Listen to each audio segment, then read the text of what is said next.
Siyempre, mas na-express ko pa yung love sa'yo. Makapag-effort pa ako. Tsaka, paras lang naman yun eh. Sagutin mo man ako, hindi pa rin matatapos yung panliligaw ko. Tuloy-tuloy lang yun.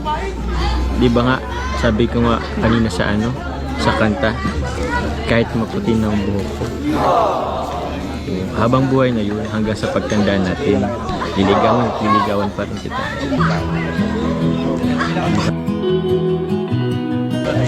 Basta po, huwag kayong makulit dyan.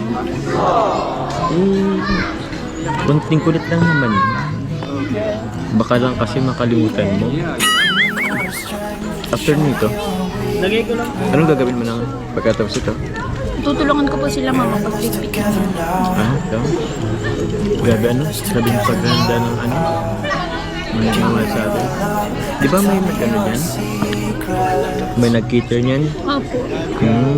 Ayan. Yung jump kaliitin din po yung pan. Yung ka 18. Pero, tawag niyan, yung mga plato, ipabayo mo na lang sa kanila. Magpahinga ka na para hindi ka na mapagod. Okay lang po. Sige.